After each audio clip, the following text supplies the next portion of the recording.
I built it pretty much myself. So this was all built with a carpenter's saw and a bow saw and a hammer. No car, no telephone, no electricity. And I had to step over the ice to get into the shower. And then I would walk the mile to my place here and then up the hill.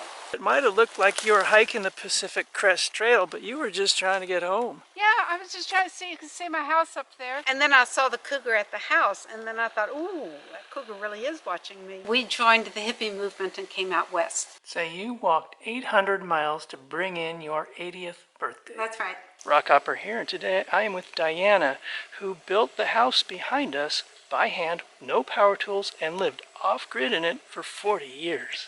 Diana Coogle was a flower child hippie who grew up in rural Georgia and blossomed when she came out to the West Coast. She ventured down a new road as she traded one set of woodlands for another, living in a commune in the hills above Santa Cruz, California. Her winding path eventually took her north to western Oregon, a mountainous land of woods and water. Her intention was to create a commune with her friend on a raw piece of land. She found southern Oregon's dense forests and hilly terrain to her liking. This region of abundant rainfall, cascading streams, and trees dripping with moss might seem a place more suited to mushrooms than people. Diana was no stranger to living close to nature.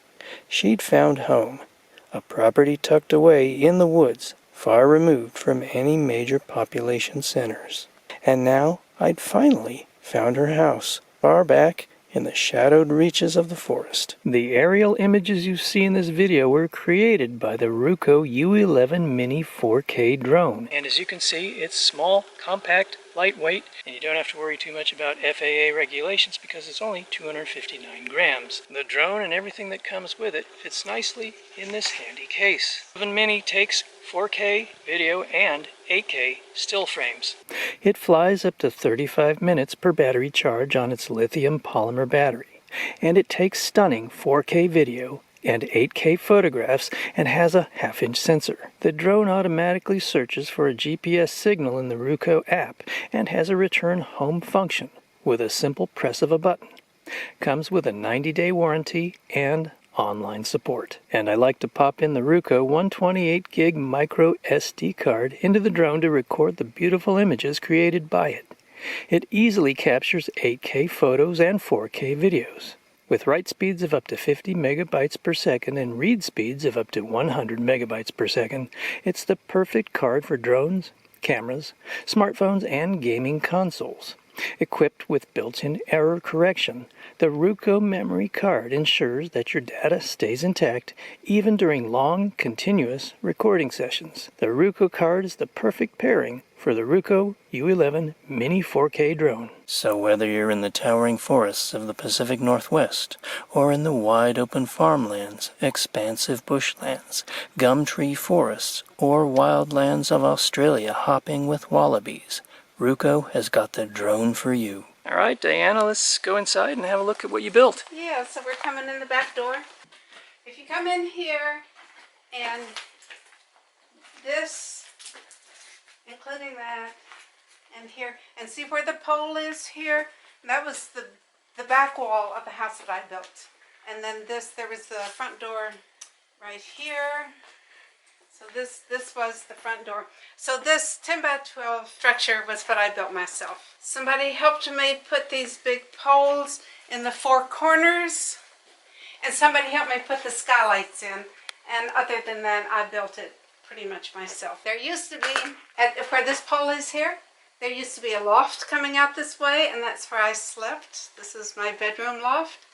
And these last two skylights are hinged, so I could open it and sleep under the sky, which was quite wonderful. My son, when I first built the house, was 2. So this is a very small house. There was a wood-burning stove here and a sink behind it. And then this wall that came down here was all thin poles, so it was a pole wall here. And so there's not much room in the house. So where does my son sleep? Well, under the loft, I put a platform on pulleys so I could pull it up during the daytime, and then I would set it down at night so that he could sleep on it, and it came down about this height, and it was a little rocky. It was very nice. And then in the daytime, I'd pull it up under the loft space. So that's where we slept. There was a series of lofts here. There was one just at this spot. There was a window here, and the loft came up to that height, and there was a ladder that went up to that loft, and then I could climb into my bedroom loft.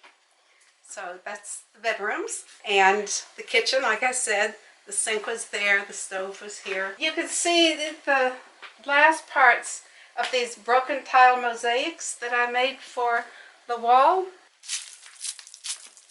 They were quite fun to make.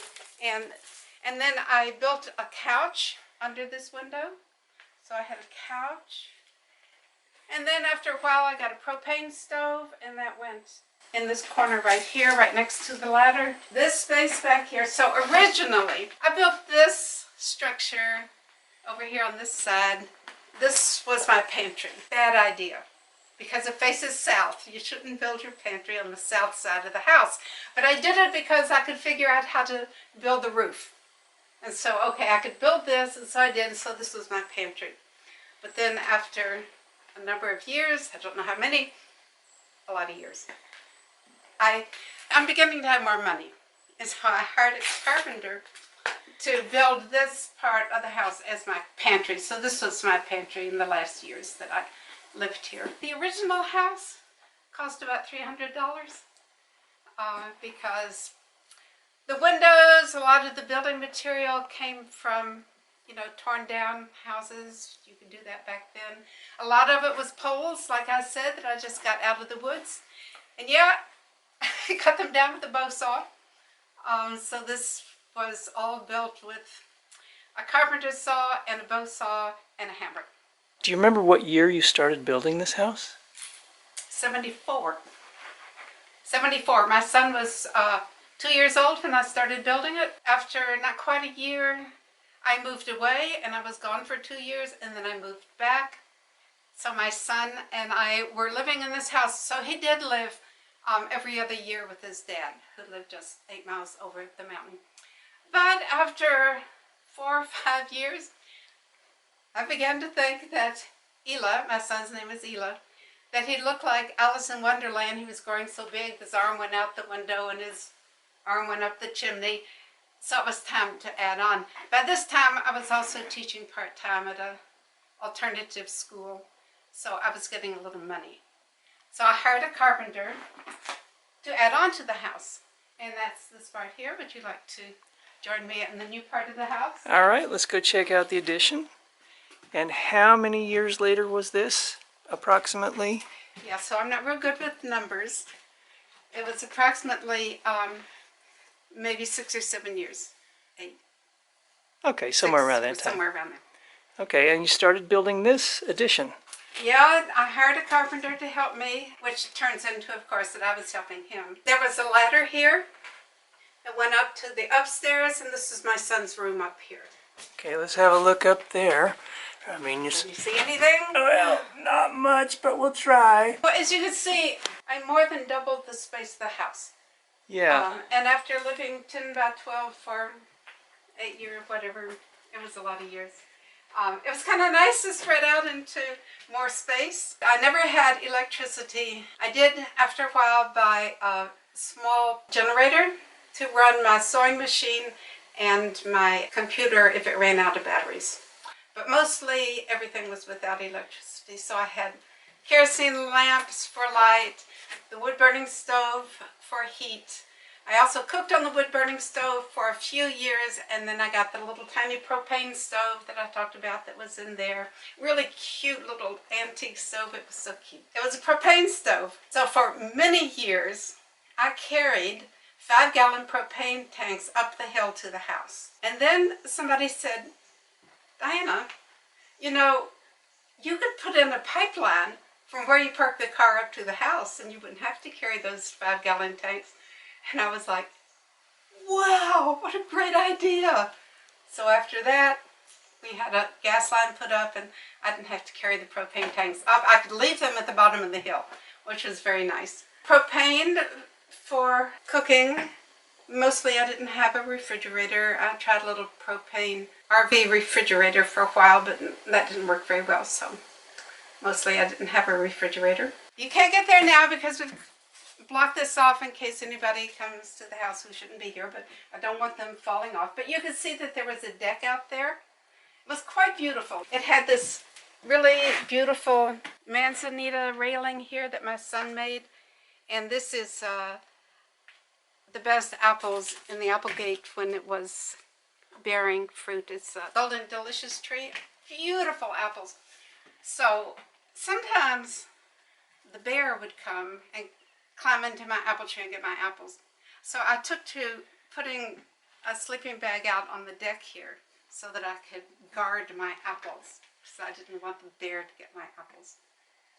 So I had a little deck out here. It was very nice. I had a sewing machine, and then after a while a computer. I used my manual typewriter for a whole lot of years. For a whole lot of years when I first moved up here, I didn't have a car, I didn't have a telephone. I was hitchhiking everywhere I needed to go. And sometimes, I mean, this is way up the mountain. And sometimes I would go out to the main road and stick out my thumb, and I'd wait, and no cars came, and oh, okay, I go to town tomorrow. That had to happen. Then I got a car, but I had to park at the bottom of the hill and walk up the hill, propane tanks, refrigerators. If you look around the house, I had to bring all the windows up the hill on my back and so on and so forth. One year, I borrowed my neighbor's donkey to bring up some manure for the garden. It was a lot of fun, but it was a whole lot of work. But it was a lot of fun. But I didn't do that again. After that, the manure came up on my back. I did have a little garden for a while, and I had a lot of flowers, which was really nice. And the place was just charming. I hope you can tell a little bit, but the place is totally charming. People would come up here, and they would just, it was just so, and it's so quiet up here. And they would say, it's so quiet up here. And that was partly because I didn't have electricity, so there were no motor sounds. And even now, it's just really quiet. Isn't that nice? It is nice. I like that. It's Okay. very peaceful here. I'll tell you about the floor. Let's have a look at this floor here. I notice it looks like you got some hand-painted designs on here. Hand-painted designs. So my mother, who actually did not like the way I lived, but she and my father came up one year, and she's a painter, and she painted this floor for me. So that was very wonderful. When my mother and father came up to visit after I'd been here I don't know how many years, my mother never really liked the way I lived. She came up here, she said, it's no better than camping. And I'm thinking, yeah, I always liked camping. She came up here, she saw that she could do something for me, and she painted the floor. She was a painter, so she painted the floor. It was very nice. I have liked this floor all those years. What did you do for bathroom facilities? Oh, great question. We'll go down and maybe look down there. But there was underneath this deck here, there's a shower. And so I had to go out the door, down the back steps to my outdoor shower here. I loved my outdoor shower. I had to leave the water on in the winter so it didn't freeze when it was really cold. I can remember several times I'd go down and the splash of the water had made ice about like this. So I had to step over the ice to get into the shower. I would shower in any kind of weather. Rain, fog. The only thing that I didn't like was wind, because wind could be pretty cold blowing against me. Otherwise, I was hot in the shower. People said, oh, isn't it cold when you get out? But actually, you get out of the shower, you're all warm from the shower. It's like a sauna. You get out and come back in. How did you heat the water, though? I had a propane hot water heater. Okay. So I could, from my 5-gallon propane tanks down below, I heated, I used it for the water heater and for the propane stove. So that's what the propane did. And did you ever have any solar panels here? No, actually, it's very, very shaded here. It's really not suitable for solar. Okay. It's just too much in the woods. Right. But to finish the bathing, I also had a bathtub up on the hill here outside, and I dug into the hill and set the tub down so that I could build a fire under the tub. So if I wanted a bath, I could always build a fire and have hot bath. And I did this for my very dear friend who was Swedish, Danish. She lived in Sweden. And she came to visit. She really loved it here. It was so charming. And so I graciously built a fire under the stove so she could have a bath outdoors. And she always talked about the time that Diana cooked her in the bathtub. You know, all you got to do is throw in some onions and carrots. Yeah. And you have some stew. That's right. Yeah. And there was an outhouse. You can still see the outhouse through the window there. I lived with an outhouse for all those 40 years. Kept it simple. That's good. Simple is good. Yeah, simple is good. What did you do about water? Did you have a well or did you haul water? No, you think about a well. You have to have a pump to get the water up. So I couldn't have a well here because there's no electricity for a pump. There is a water line. There's a little creek that runs between the two pieces of land. My land partner and I put in a pipeline up that creek, up to the top of the creek, and so it was gravity feed down here. But the thing about the water line was that it was a black plastic pipe, PVC, and the bear, every once in a while the bear would bite the pipe, and then we didn't have any water, and then we had to go out and find where the water's spewing out and cut it, splice it back together. It was pretty hard in the winter.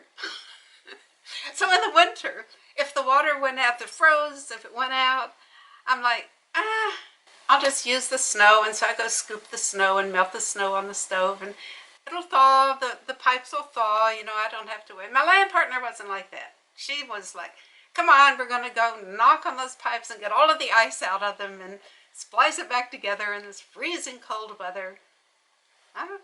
You know, let's just use the snow, but we did it. You do get quite a bit of snow at times up here, right? Quite a bit of snow at times, right. First year I was here, first winter, it was about 4 feet of snow.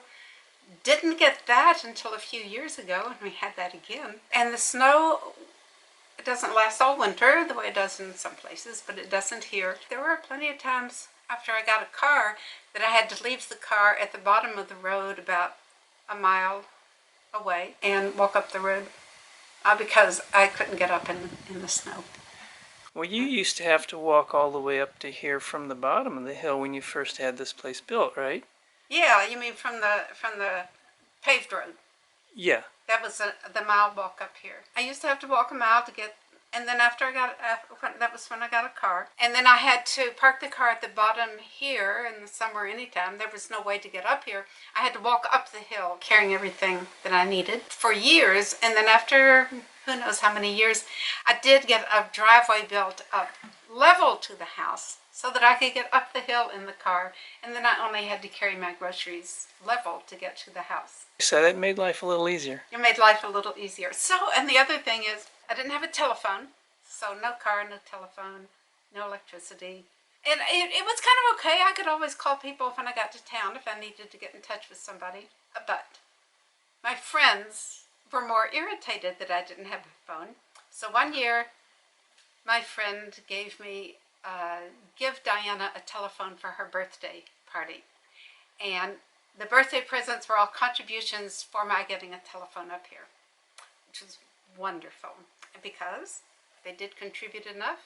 I got a telephone up here, and when the man came to put the telephone line in, he said, "Lady, I've been to some out-of-the-way places, but this takes the cake." Yeah, I guess it does.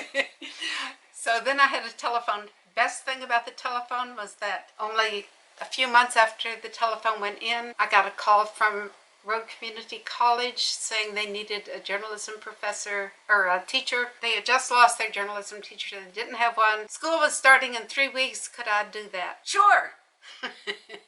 And without the telephone, I would never have gotten that job. So I was very grateful. And so I was taught part-time at RCC after that for 30 years. So you lived a long time with no phone, no car, no Wait, let me... Okay, well, hold on here. No car, no telephone. You tell me everything you went without. What was it? Yeah, no car, no telephone, no electricity, which meant, of course, no electric heat, no electric kitchen equipment. So I did a heck of a lot of baking up here, like that. Yeah. No. Was that about all that I did? Yeah, well, let's see. No car, no phone, no electricity, no solar panels. Right. How did you heat the house? Just through the wood stove? Through the wood stove. So let me tell you. So I built the house. And I didn't know anything about building houses. I read a book. People say, well, was it insulated? Tried to do a little bit of insulation, but basically it was, there were gaps, especially under the windows, there were gaps. Because I didn't know how to fit the windows in, and there were gaps, and I tried to stuff them in. What I'm getting to is that I slept in my loft, and sleeping is great, but it was so cold when I got up in the mornings. It was like, you can't imagine how cold it was. And I can remember huddling against the stove because it was so cold in the house. That was before this part of the house got built. Let's talk about animals. Okay. You want to talk about animals? Sure. So here I am in the woods. I've already mentioned the bear who came up and wanted my apples, and I got most of the plums. He didn't like the plums so much, but he really wanted the apples. I had a cherry tree, got great cherries if I beat the birds. So all of those, and the deer, you know, there are a lot of deer here. I've seen a ringtail cat. I've seen a fisher. I saw a cougar walking up towards the house. And I see this thing walking towards the house, and I'm thinking, if that's a dog, that's the biggest dog I've ever seen. And then I could see the front. Oh my God, that's a cougar. And it came right up to the house and then cut up in the woods. So ever since then, I have not walked at dawn. I used to get up and walk, loved walking at dawn, but that's when cougars feed. And you know, we've gotten along just fine. The cougar knows I'm here. I know he's here, but I'm not going to, you know, press my luck. And then there were the skunks. Then the skunks came, and the skunks somehow could get between the walls in the house. So I would hear these skunks, ee, ee, and then they would spray inside the walls. It was pretty bad. I counted 4 skunks at one time in the house. I didn't see them, but ee, ee. And then, you know, so I counted 4 skunks. It was bad. So I called the county trapper, as there was one at that time. I doubt there still is. And he came up here and he trapped those skunks one by one, put them in the back of his truck and carried them off. Sounds like a stinky situation. The skunks are bad. So the trapper told me it's mating season and they're spraying because they're attracting their mates. So during that time, my son went to school in 6th grade and 8th grade. I forget whether it was 6th grade or 8th grade. I think it was 6th grade. And I got a call from the school nurse, and she said, Eli's not feeling well. He wants to know if you can come and pick him up. I had a car, and so I went down to the school and I picked him up. Well, no, he wasn't at all feeling bad. Somebody in class had said, I smell a skunk. And Eli said, I do too. But, you know, it clung to his clothes, so he wanted to get out of that classroom as soon as possible. Yeah, don't blame him. Yeah, I don't blame him either. Yeah, the skunks were bad. When the scent of dead possum just isn't enough. Eau de Pew by Skunk. I didn't have any screens, and so I would left the windows open in the summer. Summers were cooler back then, for one thing, and for another thing, I'm in the woods, you know, it's much cooler, and I'm at elevation 2,600 feet. So I would leave the windows open, and the wasps would come in and out, and the butterflies would come in and out. I had an owl in the house one time, little soft-wet owl. I lived with the creatures up here. So you literally lived close to nature. I literally lived close to nature. And that's what my books are about, living close to nature. And yeah. And we're going to talk about your books in a little while. When you live without electricity, there really is more of a closeness to nature. Like I said, you don't have the noise, that hum all the time. I don't know, it's just kind of slower and quieter. You have kerosene lamps at night. The night comes in. It's really beautiful. You know, the kerosene lamp only shines light, like, you know, that far. And so the night comes in and you're there with your kerosene lamp and your book. It's really, really sweet. I really loved living in my house. Yeah, I bet it was a really pretty little house too. We're going to show some pictures of that too. This was my flower bed here, and it was so pretty. The flowers like grew up, as you could see, window level. And this roof, I grew grapevine. As you can see, there's still part of the grapevine at the bottom, and the grapes grew over the roof. So, creature I didn't talk about was that the fox would come up to get the grapes off of the roof, and I'm sleeping in my loft under it. Oh, there's something in my grapes. Get out of my grapes. I had a possum get in the house once, and I thought, I'm going to chase that possum out of here. This is in the middle of the night, so I climb down the ladder to chase the possum out. Wait a minute. What does a possum do when it's threatened? It plays dead. How am I going to get this possum out of here? It won't chase out. Well, you just let the possum play dead, then just pick up a possum and put him outside. Oh, no, I don't think he was that dead. They have fierce teeth. I don't know if you've ever seen a possum's teeth. I have. The possum got into the grapes once, too. I had a porcupine up here once. That was really exciting. I haven't seen a porcupine since then, and it was, 40 years ago. I hope they're still here, but I've never seen one. Yeah, and so, like I was saying, I had peonies, petunias, growing all in this. It was very pretty. Let me ask you, how was your childhood? Did you grow up in the woods? Yeah, I grew up on 6 acres of land outside of Atlanta. It's in the Sandy Springs area. People who know Sandy Springs now, Sandy Springs is this highfalutin, wealthy suburb. But when I was growing up, it was boondocks. I went to Hick High School. That's what they told me. It was a Hick High School, Sandy Springs High School. And there were only 3 other houses on the street when I was growing up. It was a gravel road. It was a very rural growing up, and it was in the woods. So this is outside of Atlanta, at the base of the Appalachians. It was a wonderful childhood. I had 4 siblings, and we were in those woods all the time. We caught chameleons. It was these magical creatures, these chameleons that changed color when you put them on a different surface. Terrapins and snakes. So you got a real affinity for nature from your childhood, probably. I did. You absolutely love nature now. Yep. Don't love nature, you don't live like this. And then eventually, as you got older, you became a teenager. Did you end up going to a commune, or what happened? After I graduated from college, and then I got my master's degree at Cambridge University in England, and then I came back and I taught at Pikeville College in Pikeville, Kentucky for a year, and then I met a hippie, and we joined the hippie movement and came out west. And when we came out west, we started a commune in the Santa Cruz Mountains. So I lived in a commune. There were about 12 of us in the commune for 2 years in the Santa Cruz Mountains. And that was way up in the mountains, way on a top place in the mountains, and had no electricity. So I lived there for 2 years. That was the beginning of my living without electricity. I never lived for any period of time with electricity until I built my new house here 12 years ago, 15. Just to clarify, the Santa Cruz Mountains are in California, correct? Oh, thank you, yes. They're above Big Bend State Park in just north of Santa Cruz. And so you lived the hippie commune life for some years. I did. And tell me a little bit more about that. It was my partner, Dan, who was, he was one of these intellectual leaders of the hippie movement. And he wanted to live communally. Communal living was a new, better way to live. And because I was with Dan, I was a part of this commune. If I had been just on my own, I don't know that I would have ended up in a commune. Although I lived in that commune for 2 years.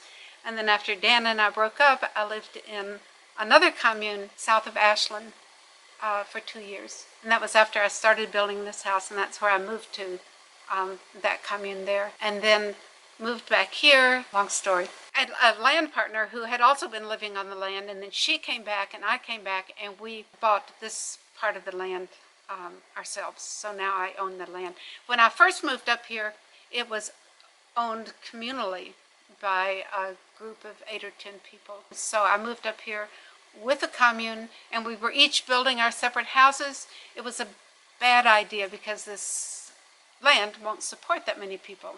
There's not that much water, for one thing, most importantly. Secondly, it's not zoned that way. It was a bad idea, and people moved away. And in fact, I moved away, my land partner moved away, and then she and I moved back. She finished her house, and I finished my house. And it would be difficult from an agricultural perspective to grow food here, correct? It's the woods, it's a steep hillside. My land partner, she's an agriculturist, and she made terraces, and she grew a lot of food, and she's really, really good at it. I had 2 terraces, small. I'm not a good gardener. I did have a good vegetable garden for a couple of years. But yeah, it's the woods. It's not agricultural land. And there's not the water to support the agriculture. So yeah, the whole thing was a bad idea. Just a bad idea. It was a good idea for me. But that whole hippie commune thing planted the seeds that really got you started building this place, right? Yes, because it was back to the land movement. That was the part of the hippie movement I was most attuned to, back to the land. And when I got to the Santa Cruz Mountains and we're living back to the land, I'm like, oh, this is where I belong. So when the commune broke up, when I moved back here, when my partner and I moved to Oregon, this is where I belong. This is like, and when I moved to this land and I started building this house, I felt like these are my roots. I'm rooted here. This is where I'm staying. Oh, and so it's interesting. I had a friend who helped me cut the major poles of the house, and I said, howdy, don't you think we should creosote those poles or something? As he was just setting them in the ground. He said, oh, they'll last 5 years and no telling where you'll be in 5 years. But I knew I was going to be here in 5 years. I was here 40 years before I left the house. How many acres do you have? This piece of land, originally when the hippie commune moved up here, when they first bought the land, it was 32 acres. And then my land partner and I, and she hasn't been here for decades, but when we bought this part of the land, it was 16 acres. We split the 16 acres. So this part of the land, she and I own together, these 16 acres. And now I own the next 16 acres as well. So in a way, I brought the land back together. Okay, Diana, tell me about the outhouse. Well, this is the outhouse. It is. What else do you want to know? Do you want to know how to use an outhouse? Everybody knows how to use an outhouse. But now you must have to move it on occasion, right? Yeah, that's a little tricky. The outhouse used to be over there. Yeah, we had to move it. So, what you're really moving is just the structure, because all the stuff is down in the ground. So you just take the structure, and I forget, my son was helping. I think it was just my son, myself, and his friends. Picked it up, moved it over here. And then you have to go fill in where it used to be.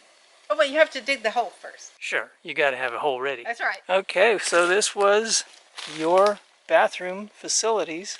Yep. As far as that goes, for all those years. So for 40 years. You might notice that there's no door. So why would you need a door? Yeah, because here's your view. Well, yeah, so this tree was a full tree at that time. I don't think the bears and the cougars really care. They don't care, do they? What do we have here, Diana? Well, here I am in the shower. So here's the shower head. Right. And this is, amazingly enough, hot water, because I had a propane hot water heater and cold water. And do you see the steps? I had to come down the outside of the house to take my shower. So there was a platform here. I'm standing on the dirt now, but there was a platform. In the winter, I had to leave the water running so that it wouldn't freeze during the really cold times.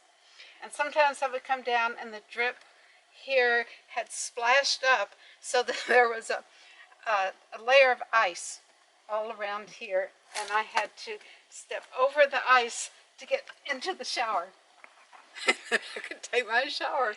So I would shower here. It's my only shower. It's my only bathing.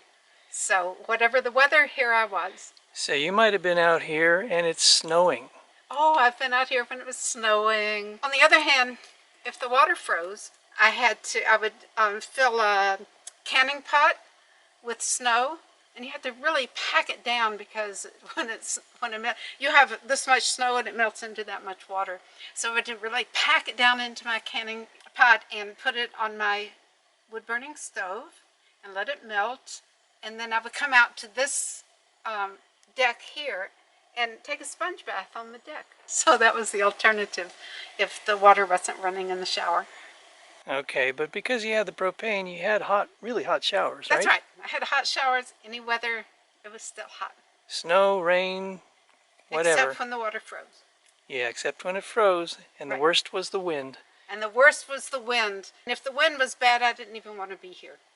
Because it was cold when the wind blew the water off of you. And the wind was cold. Fog, rain, snow.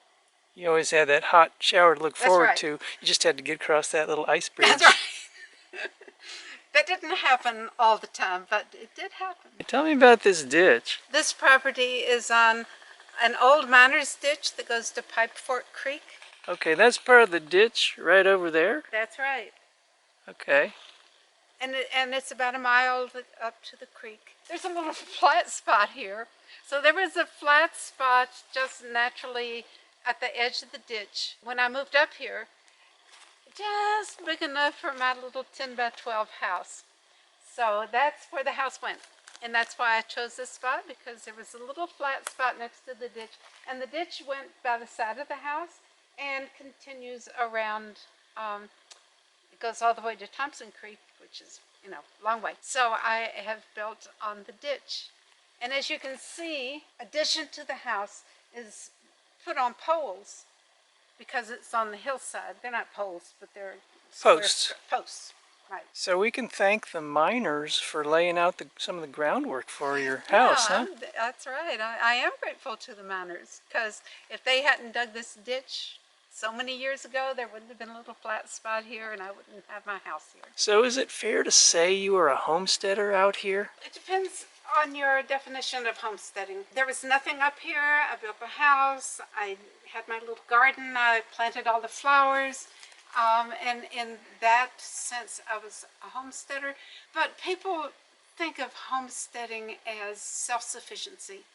And I was not self-sufficient up here. I just lived up here. I didn't grow all of my own food. I didn't have animals. I did have cats.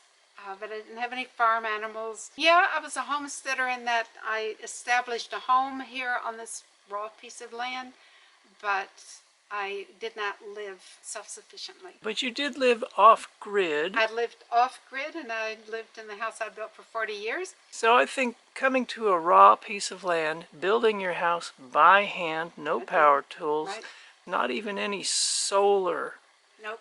I mean, I think some people might consider that a form of homesteading, Well, even though you didn't have vegetables or Right. chickens or pigs or Right. anything like that. that's fair. So you lived in this house for 40 years, and then what happened? Remember I told you that my land partner and I bought half of the land, and the other half, we separated the land. Right? Well, the other half of the land went up for sale, or I heard that Anna was going to sell it. And just at the time after my parents had died, that my inheritance came in. So I had some money. And Ela said, "Mom, buy the land." And I said, "Oh, I don't know." I said, "Oh, but I love my house. I don't know. Why would I want to move to the other side of the land?" And he said, "Buy the land and we'll build you a house you like even better." So I thought, okay, you promised. And so I did. And so I bought the land, and he designed a house, and a friend of mine in the Applegate built it. I did not build the new house. But it had come to the point where this house, it needed a whole lot of repairs. I mean, I built it, it was 40 years, and it needed a lot of work. And I would either have had to put the money into rebuilding this house or build a new house with electricity. So I took my son at his word. Okay, you promised. I like this house even better. And so I let go of this house here. So people have asked me, why didn't I rent it? Because it needed a lot of work. It needed a lot of repairs. It was not rentable. So I actually started tearing it down until a realtor told me I shouldn't do that. So that's where it is now. I think I put a notice on a local newspaper that I had some really nice wood if anybody wanted it. And so some people came up and "Oh, this is so cute. You don't want to tear this down." And like, yeah, houses have to be lived in, and I'm not living in it, so I should tear it down. So they took a lot of the good wood. I had some really nice cedar on the inside here, and So they took it, and I saw the building they made out of my wood. It was really very nice. It's got new purpose now, my house. The house is the way it is now, and I live in my other house. But I like to come back here every once in a while. It's very nostalgic, because I really did like living in this house. When I first had this part of the house built, I had insulation, yay, insulation in the walls, but I didn't have any wood, and then I was out of money, and so I put burlap on the walls. So I had burlap walls in this whole part of the house for a whole lot of years. And then somebody gave me some, look, there's still some left, some of this very beautiful cedar. And I took down the burlap and put up the cedar, and then it was a really nice room. Actually, the burlap was pretty nice too. Okay, so it gave it kind of a nice little feel, huh? Yeah, it was very, as they say, rustic, but it was nice. You know, and the burlap was good. The siding was better. Did animals ever get inside the insulation in the walls or anything like that? Yeah. And they would just start pecking it apart and that kind of thing? Actually, they get inside the insulation. I don't think so. This part of the house is pretty well built.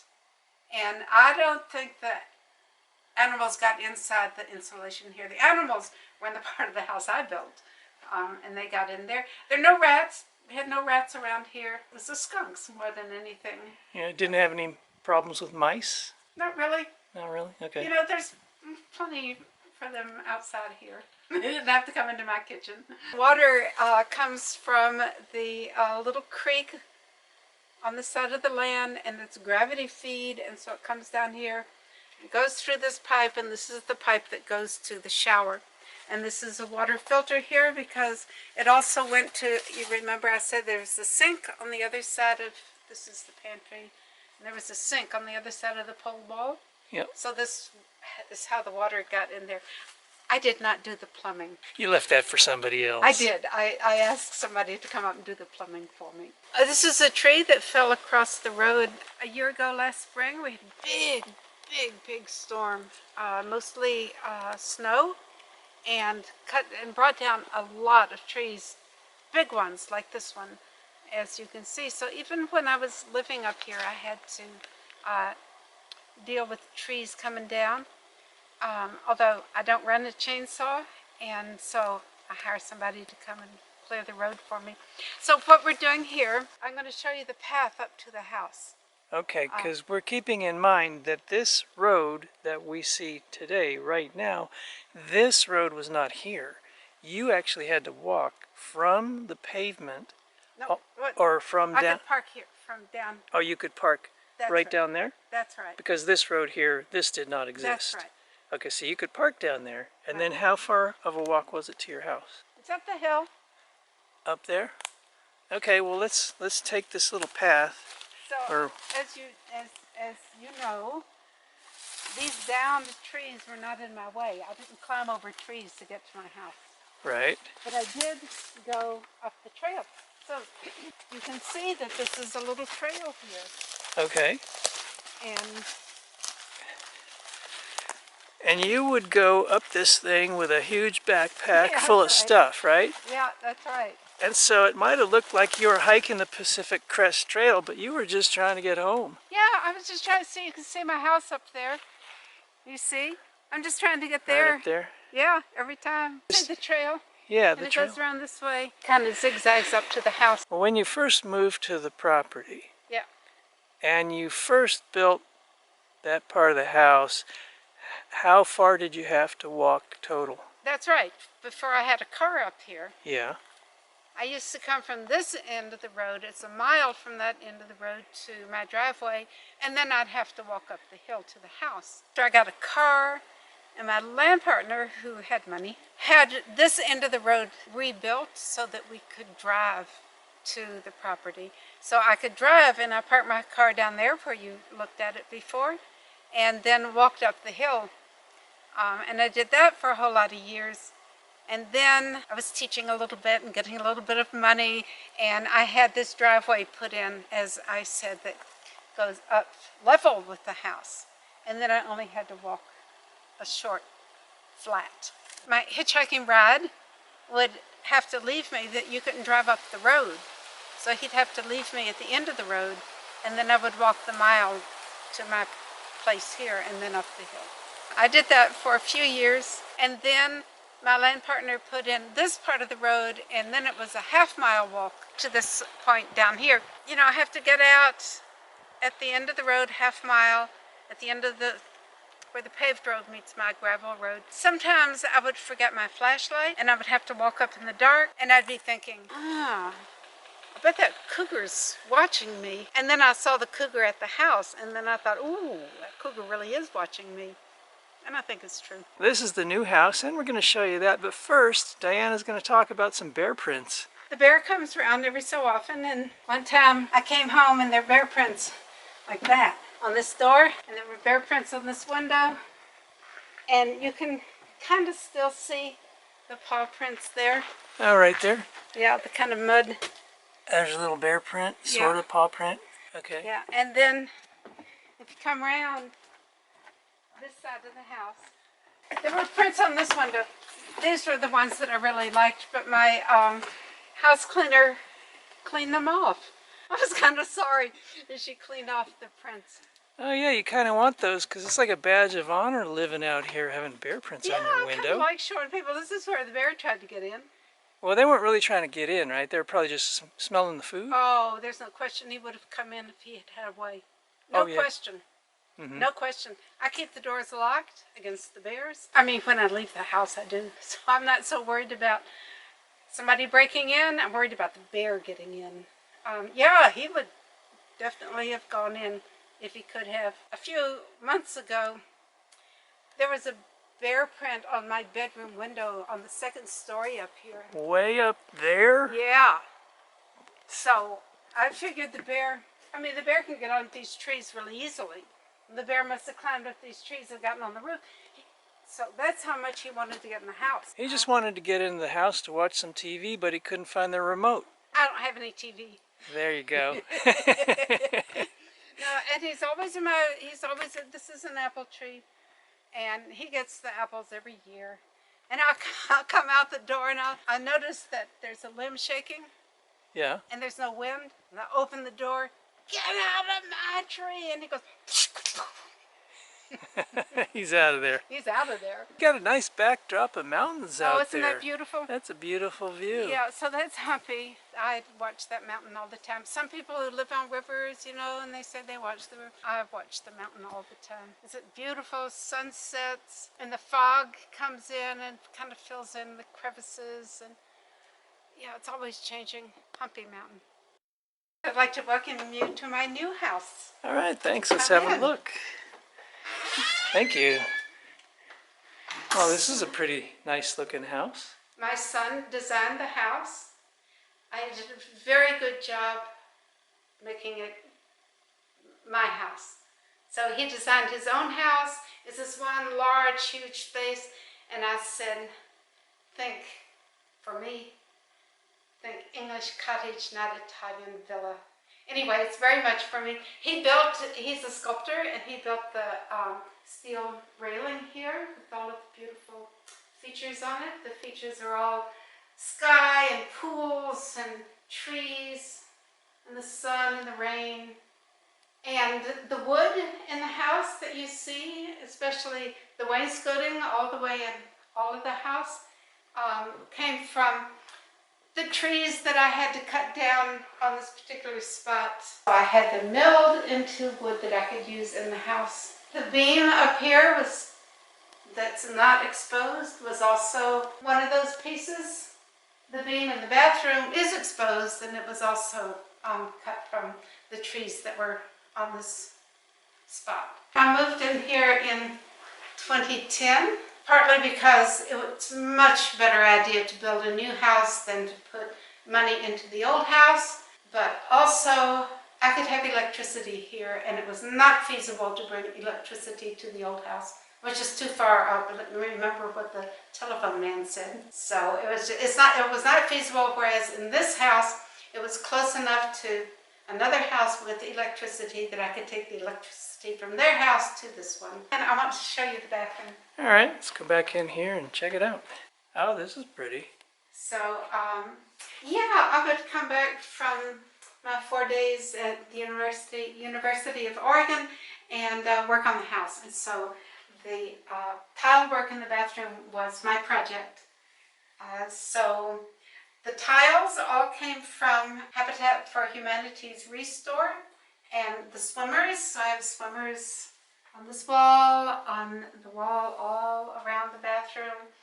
There's stained glass pieces that came from the Goodwill, and I was just thrilled when I found the swimmers because I'm a swimmer. Did you do the sink over here? And I did the tile work around the sink, so my lotus flower here. Somebody gave me the basin here.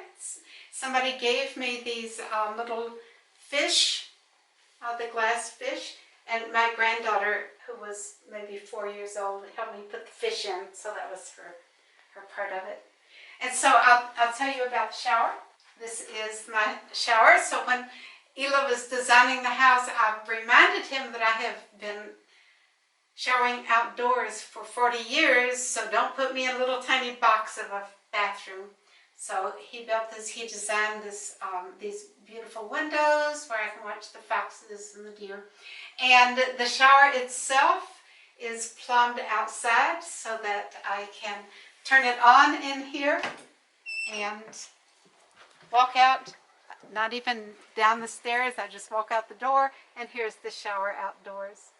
So I shower outdoors, just like in the old house, in all kinds of weather. Yeah, the only weather that pushes me indoors is wind. Okay. And then if it's windy, I can always shower inside. Okay, but for the most part, you don't use the indoor shower, you use the outside one. Yep, that's right. That makes you feel right at home. Yeah, that's right. This is the guest room in here, and on Okay, back here is the guest room? Yeah, it's a guest room / crafts room, so it's my sewing room. So in the old house, I had to put my sewing away. Every time I sewed something, I had to put it away immediately because it was my dinner table. But if I sew now, I can leave everything spread out in my room, and I can leave the sewing machine up. So it's very, very nice to have this room. Also, it's nice to have a guest room. But I want to show you these stairs. Okay. Because, as you see, there are quotations from literature on the stairs. And one day when I was in graduate school, my son called me and he said, I have a great idea. He said, why don't you put quotations from literature on the stairs? And it's just so me because I was studying literature. This one right here, I was reading Old English, and so there's a quote from Old English. Okay. Do you want to say that one? Gath all weird, so heo shall. Goeth always fate as it must. Yeah, I'm just looking at some of those. Those are pretty good. Because you used to actually teach, right? Yeah, I did, right. I taught at Road Community College for 30 years. Fellowship to teach at U of O while I was getting my PhD. So I taught there as well. And then I had a postdoc to teach there another year. Well, shall we go up the stairs and check those? Let's go up the stairs. All right. Get a look at the rest of the house from up here on the stairs. Yeah. All right, got a nice library up here. So this is my library. Ela designed me a library. My builder, who was a friend I told you from the Applegate, and he pointed out that when you come in the door and you look straight up here, you have this beautiful railing, but this is the focus. So he built these shelves with this pottery piece that was my mother's, and these beautiful manzanita bookends here and posts that hold up the shelves. So this was deliberately built like this to be a focus point when you came up the stairs. Oh, cool. It definitely is. I noticed it as I was coming up the steps. Yeah, good. And got a little stained glass back there. Yeah.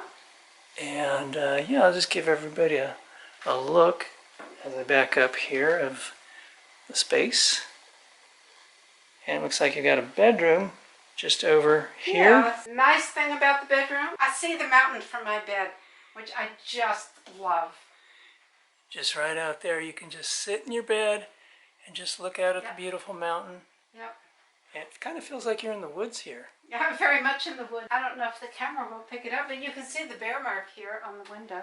Oh, yeah, I can see. Can you see that? I can see it. I don't know if the camera will I pick don't it know up, if it'll but pick it up. yeah, a little bear mark. So the bear was saying hello. Yeah, it's saying, let me in, let me in. He's saying, where's the cookie jar? I can smell it. Yeah. Yeah, you see the loft up there with more books up there? Okay, yeah. And that's just kind of a loft space. I have some pictures from the old house that I would like to show you so you can see what it looked like and so you will understand what I mean when I say it was charming. Okay. So this is the only picture I have of the very beginning of the house. So this is that pole wall I was talking about behind the stove. Right. This was the first stove. This was an old typewriter and it's on my treadle sewing machine. So this was in the 10 by 12 house. And everything is all very close together. I notice you've got an old barrel stove, looks like, right there. It's in an old barrel stove. It was the first one that I had, and then I upgraded and got a much better stove. I also put in a real hearth. So when I first built the house, the old house, yeah, it didn't have a floor. It just had dirt. It had a dirt floor with carpet on it. So it was that way for a few years. And then I put a wooden floor in, and then I built a hearth, stone hearth for the stove. So that was a big improvement. I'll show you some pictures. This is a picture up to Ela's room. So this is the ladder that went up. You remember we looked at this hole where the room was? Yep. So this is the ladder that goes up to the room. And then this is the bed in Ela's room. Oh, look here. This is same shot later. So you see I put a sink in behind the stove. There's no sink here. I put a sink in behind the stove. There's my kerosene lamps. And this is the new stove. It's got a pot on it because I was always cooking on it as well. This is a bedroom loft. And this is the end of the bed. And I'll show you where the bed. This is my bed on the loft. And I told you that I could raise the window, the skylights above my bed. Yep. And so these are the skylights. And then the other picture was the other end of the bed in the loft. This is the ladder up to the loft. And that's that platform I told you about. Mm-hmm. So you could climb the ladder to the platform and then get up on the loft. So there's my bed. When my son was young, his bed hung under here and I pulled it down on pulleys. This is my propane stove. It was on this side of the ladder, and then later I moved it on the other side of the ladder. But that gives you an idea. These are pictures of the front of the house. Okay, so that's what your house looked like back in the day. That's right.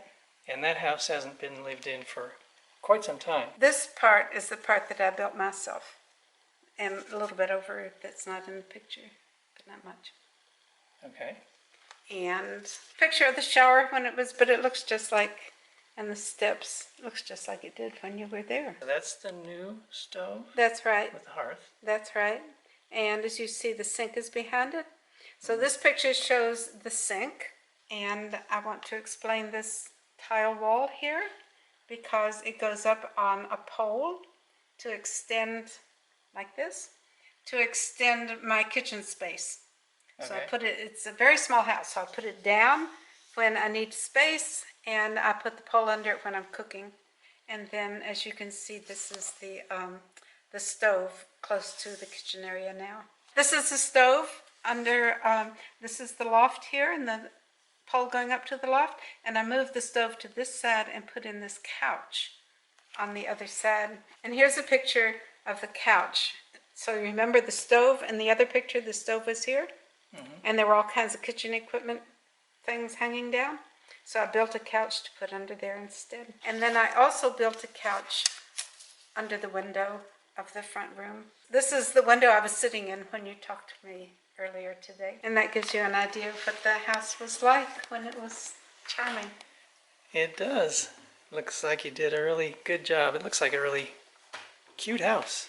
It was. It was very cute. So what did you do for your 80th birthday? On my 79th birthday, I was hiking with my son and my husband of a year, I think we had been married by then. And I'm hiking down Frog Pond Trail, and I'm thinking, well, I'm going to be 80 years old next year. What should I do? I know. I should hike 800 miles. And I thought, that's a good idea, 80 years old, 800 miles. I didn't really have any concept of how many miles 800 was, but I thought it was a good goal, so that's what I did. I kept track of where I hiked, how many miles it was, the date, and who I was hiking with. So as it turned out, I hiked about half of those miles by myself and half of them with other people. Some of them were backpacking trips in the Wallowa Mountains in the Sierra. I did the Wild and Scenic River Trail. It's 40 miles down and then 40 miles back up. And some of the miles were just a 5-mile loop around my own area here. I have a loop hike that I do. I hiked 800 miles in not 12 months, but 10 months because I had foot surgery in November. So I was not able to hike for November and December.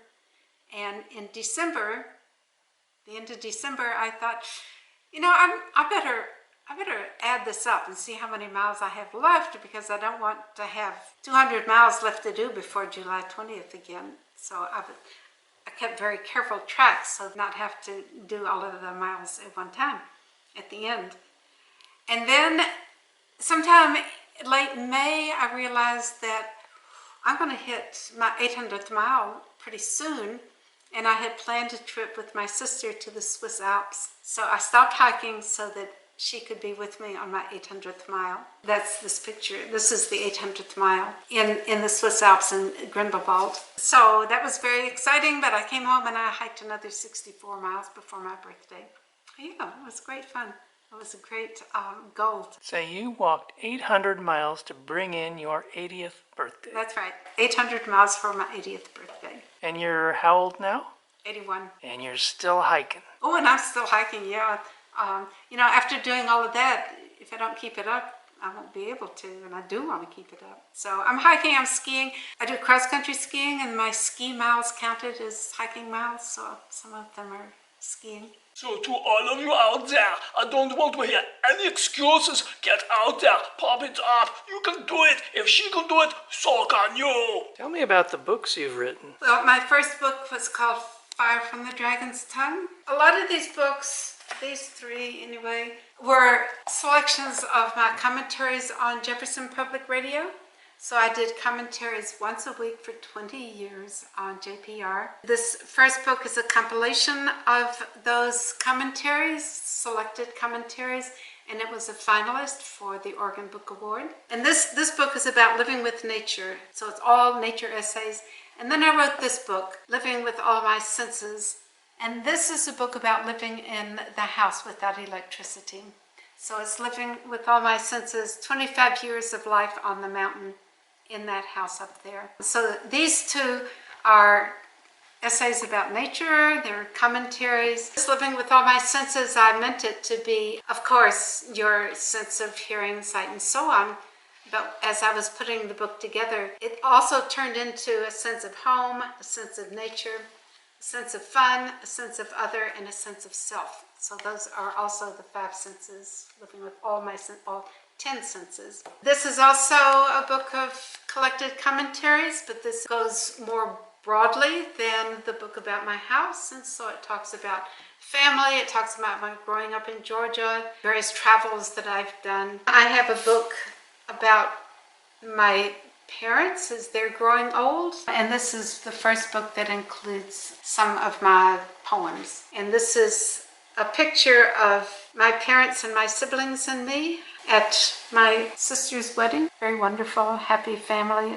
I love that picture. And then this book is a book of poems about my relationship with my husband, whom I married in 2019 after 5 years of knowing him, and then we got married, and then we were married for a year before he died.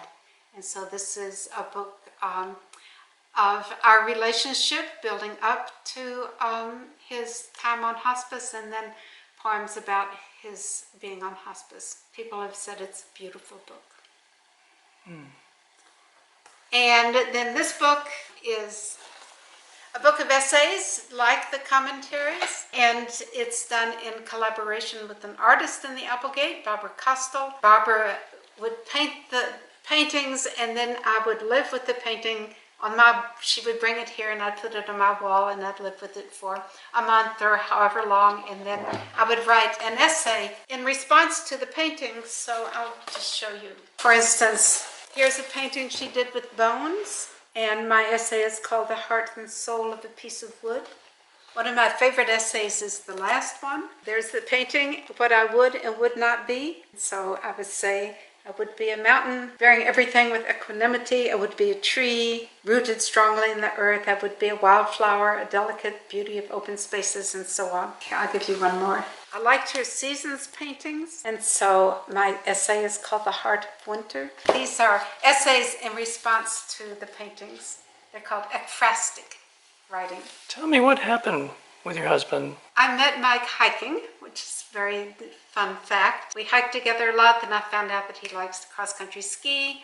And this was only 8 years ago or 10 or something. And so we went to Europe together. We hiked the Dolomite Mountains, AV2 on the Dolomite Mountains. We had this wonderful relationship. And then after 5 years, in 2019, we decided to get married, and I will tell you about the wedding because I came down the Applegate River. That's my entrance as a bride, in a canoe coming down the Applegate River. So it was great fun. Everybody was on the cliff above the river, and they didn't know why they were up there. And then at the signal, Ela blew a conch, and then we started that. This is my brother in the stern and my grandnephew in the bow, and they're bringing me down the river, and I'm in my white bridal gown with waving my bouquet, and everybody's cheering. And it was this fabulous wedding. People said it was the best wedding they'd ever been to. So that was just wonderful. We had this really great relationship. The wedding was fabulous. But the first year I met him, he was diagnosed with cancer. I'm like, I don't know what my role is. We're not really girlfriend, boyfriend yet. And then after he went through the surgery, and then we did a backpacking trip in the Alpine Lakes Wilderness in Washington. So we had this wonderful backpacking trip together. And then that summer he said, I want to reward myself for all I've been through, all this surgery and the cancer. I want to reward myself. And I said, well, what do you think you're going to do? And he said, well, I think I'll go to Europe. And I'm like, me too, I want to go too. So we planned for a year to do that trip in the Dolomites. So we had this wonderful, wonderful relationship. But I knew from the beginning that he had cancer, and he had a relapse. And that time, I knew exactly what my role was. So I was with him all of the chemo sessions, and I would sit with him and go through the chemo. And we were planning our wedding while he was on chemo. So it was all, and then so we got married in 2019. And then in 2020, he had, it came on suddenly and viciously, and he died of cancer in a very short time. It was 2020, so it was COVID. It was just terrible because, when he was in the hospital, I couldn't be in the hospital with him. Then he came home on hospice, and I was with him for those last final weeks. Hope you enjoyed seeing how Diana built her house and lived out here in the woods of Oregon. Don't forget to give me a like in the video, share, and subscribe. Till next time, this is Rockhopper. We'll see ya. Bye!